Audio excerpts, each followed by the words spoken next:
Since day one of American history, we have had a challenge when it comes to racism and ethnocentrism. The first 5 presidents of the United States owned slaves.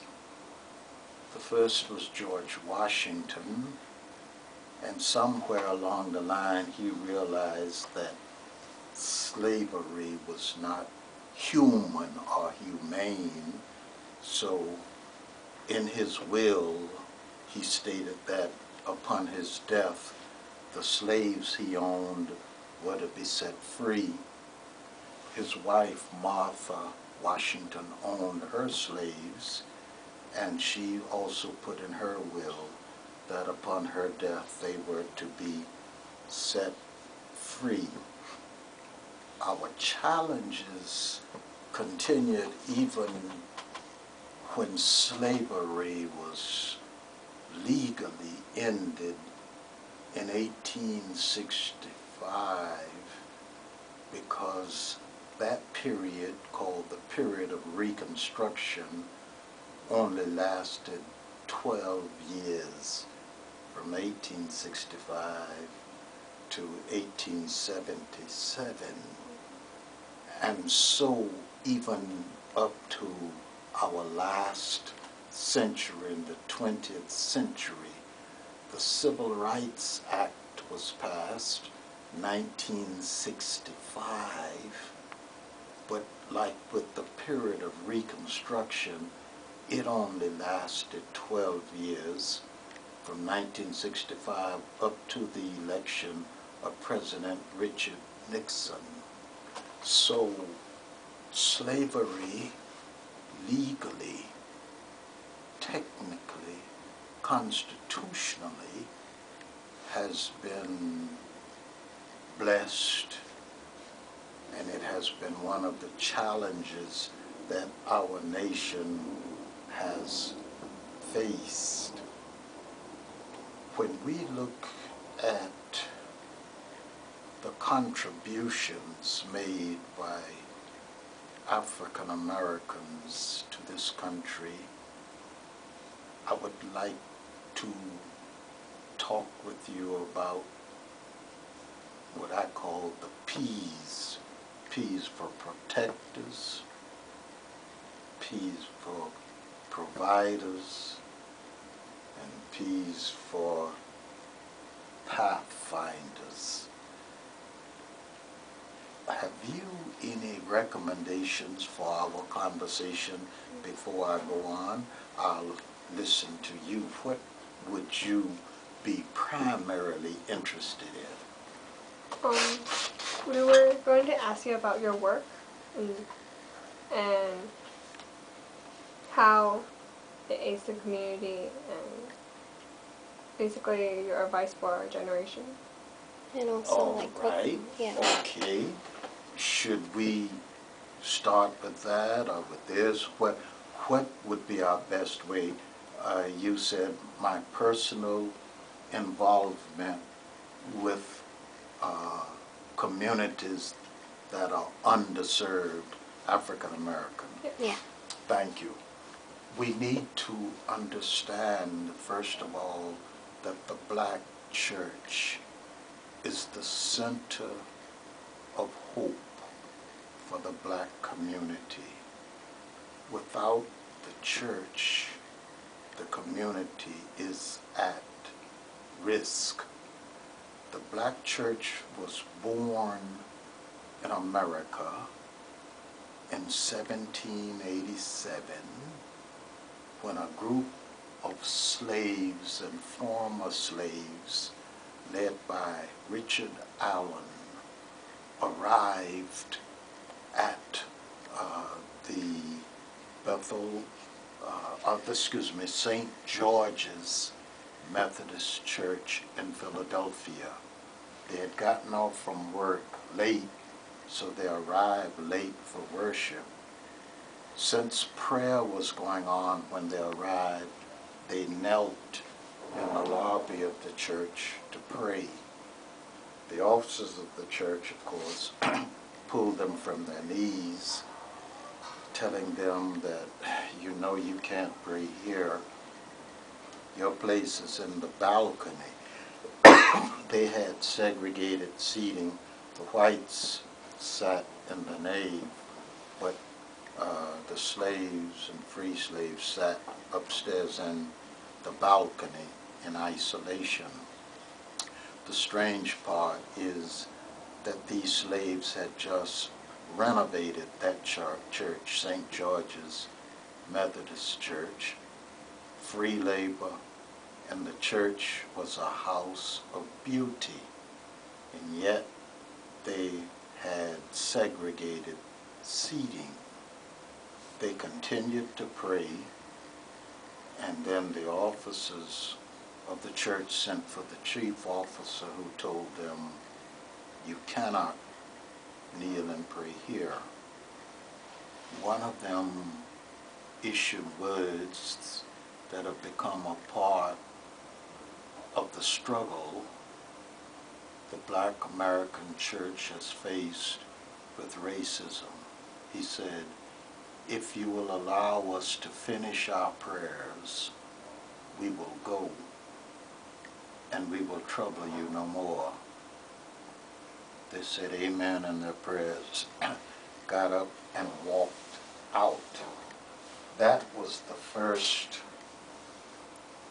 organized walkout, perhaps, in history of the country, certainly originating in what was to become the black church. It had not been born as a separate denomination, but African American slaves and all would go to white churches with segregated seating, or would meet down by the riverside on their own independently for prayer meeting and so forth. The leader of that movement, Richard Allen, purchased a blacksmith shop and moved it to 6 in Lombard Street in Philadelphia. That was the first house of worship. The pulpit was an anvil, and that anvil, which goes with the blacksmith shop, became the symbol of that new church movement. One of the American poets has said of an anvil, hammer away, ye hostile hands, your hammers break, God's anvil stands. That anvil stands today as the symbol of what came to be known as the African Methodist Episcopal Church. It came out of the Methodist Church, which came out of the Episcopal Church, which came out of the Anglican Church, the Church of England, which came out of the Protestant Reformation as led by Martin Luther in 1517. It is now 1787, and they started their meeting there. They had no stained glass windows, but they used burlap bags or burlap sacks to cover the windows. Richard Allen became the first preacher. The Methodist bishop of that time was an extraordinarily thoughtful person, John Wesley.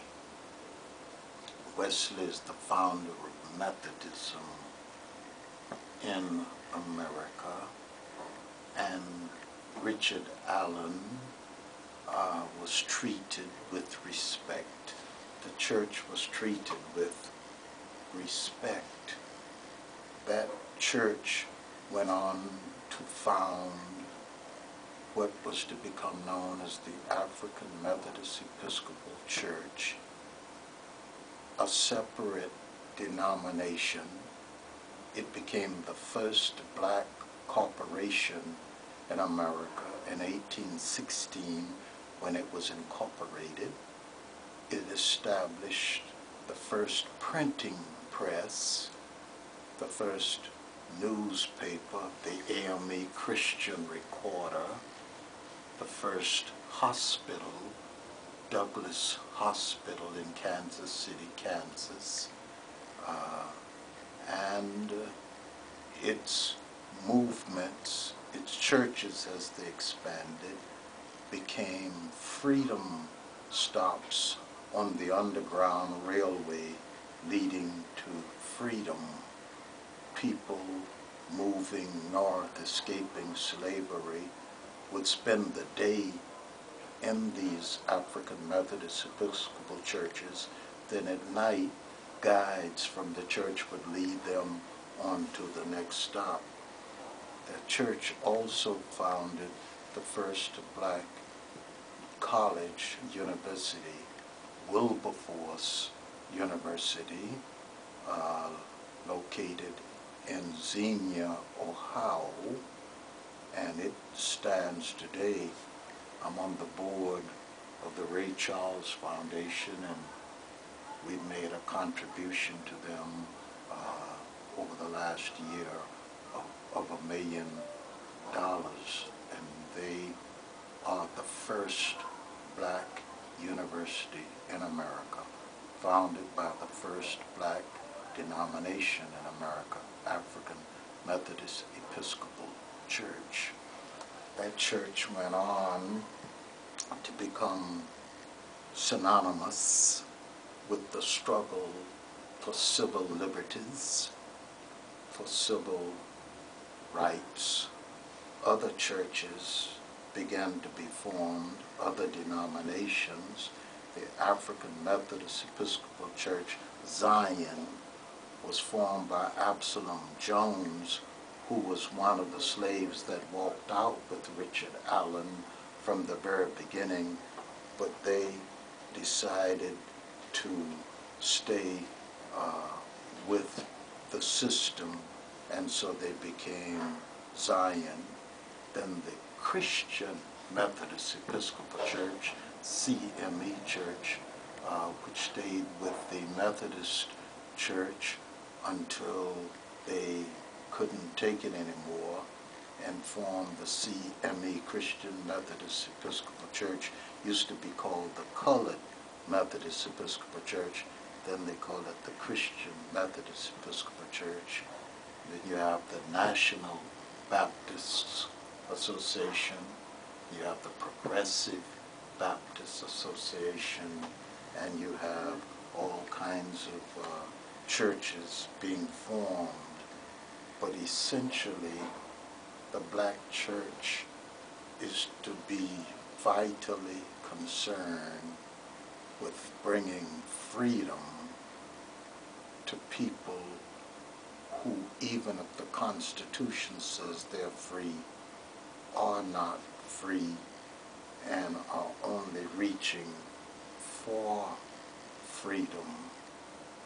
When you look at the struggles that the church has to face, the church can't come up with a single answer.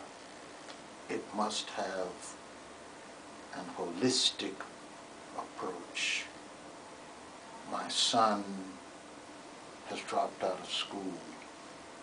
We need some type of after-school program to work with that young lad, that young girl, bring them up to snuff, then they go back into school. My child is in jail. We need a prison ministry. My family has no housing. We need a housing ministry. I am unemployed. We need job search, job development, and mentoring, hand-holding. I need free legal assistance because I'm going to court and can't afford an attorney.